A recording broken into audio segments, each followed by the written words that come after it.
Alright, good afternoon mga kadikit. So, there you have it, pauwi na tayo. Pauwi na tayo mga kadikit. Woo! For 8 hours of duty. Ah.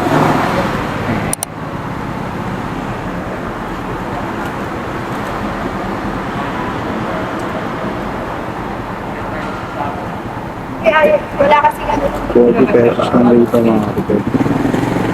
Extra lang po mga kadikit. 40 pesos lang ang parking fee dito. By the way mga kadikit, kung bago pa lang kayo sa aking channel, please don't forget to like, share, and subscribe.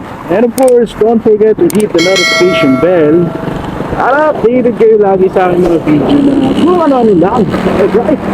Hindi lang po yan mga kadikit, meron din tayong Facebook page, SB Sayos Motovlog. So sana hindi nyo rin kong kalimutan na i-follow. Okay, follow lang mga kadikit. Kamusta kayo? Kamusta ang buhay-buhay? Dito ang buhay-buhay mga kadikit. Yeah. Saan na to? Extra lang tayo. Pakalapit lang talaga natin kung tutusin. Pero minsan yung ako dumaan dito mga kadikit kasi hindi traffic na rito eh. Nagaya dun sa kabila. At tamang daan muna tayo kay Victor. Alright, chocolate. Yan, sa Bridgetown lang to mga kadikit, di ba? Smooth na smooth. Wala masyadong sasakyan rito. Pwede kayong dumaan rito.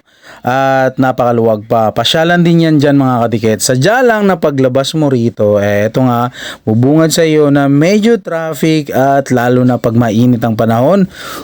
Sakit sa balat mga kadikit. Ayan. Hindi pa kasi maayos yung Manalo Bridge at hindi ka na rin pwedeng mag-overtake dyan.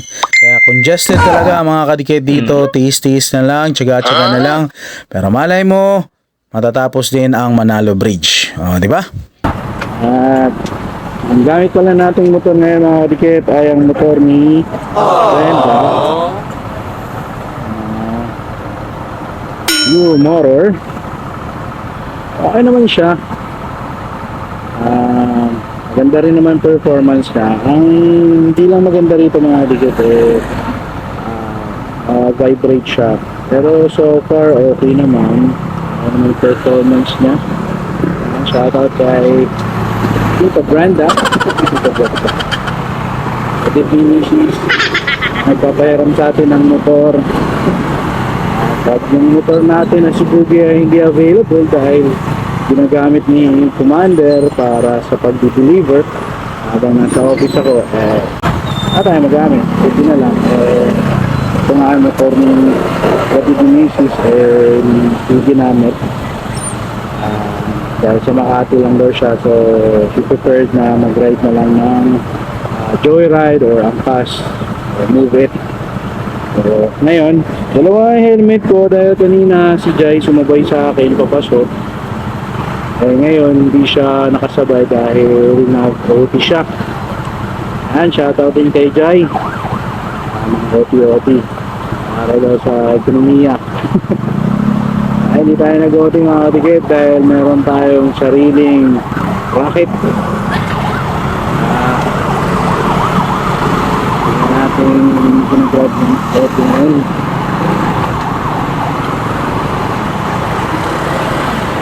Dito yung ano dito mga kadikit hindi ka na makapag ikot dyan kasi harang na. Talaga, patience is a virtue pag nandito. Okay lang kung nagpa-traffic enforcer dyan magaling talaga, magaling kumansya, mabilis. Pero pag mga baguhan lang super traffic dun sa kabila, wala, no choice ka kung hindi makakababad ko sa ulo. At na-amaze nga ako mga kadikit dahil I found out na babae pala ang nagsisignal sa amin. Alright, chocolate! Galing ni ate. Kaya pala hindi masyadong traffic. Charot! Ayan nga, kung pwede nga lang maging madamot dito mga kadikit, no? Itong mga sasakyan na malalaki at mga yung malalayo. Sana huwag na kayo dito dumaan, kami na lang yung malalapit. Charot. No, di ba? Pwede ba magdamot sa kalsada? Pagdamot mo to kahit government property to, no? Kami muna. Yaan nyo muna, doon na lang muna kayo sa ibang dumaan, doon kayo sa bandang Eastwood, o kaya saan, o kaya doon sa Jenny's. Mga motor dito, malalapit, pwede ba dito na lang? Kung pwede nga lang ganun mga katikit, no? Para hindi ganun ka-traffic, pero malay natin, maging maayos na ang Manalo Bridge, pwede nang daanan at siguro makakaiwas na tayo sa mga traffic o hindi na ganun ka-traffic. Siguro, for sure, nung time na yan, pwede na rin akong dito dumaan pagpapasok. Kasi hindi ako dito dumadaan mga katikit. Doon ako sa kabila. Doon sa harap. Dahil doon, kahit medyo traffic, dire-diretso. Hindi kagaya rito. Traffic ba at kailangan mo pang huminto ng mga ilang minuto. Diba? Kaya minsan nalilate tayo Nasisi pa bigla ang traffic. Maaga dapat gumising.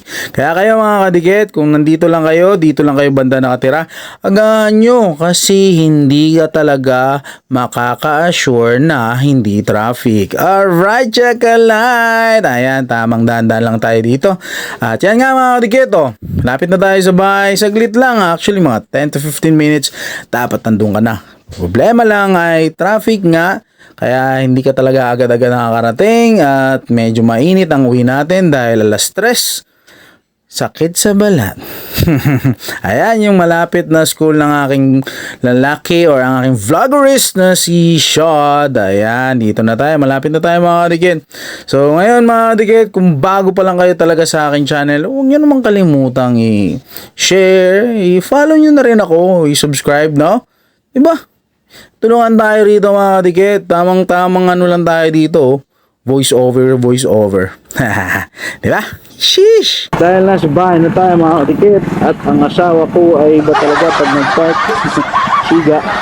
Para gagawa kundi adjust tayo. Tayo mga kadikit, dito tayo.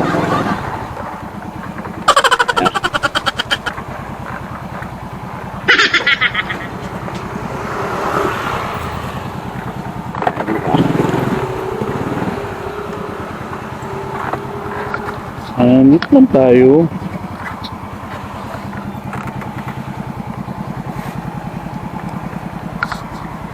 Diba?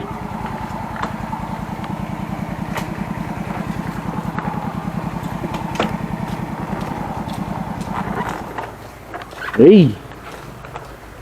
Nakalabas na kawin na rin. Okay. Hanggang dito lang tayo mga tikit. Peace y'all!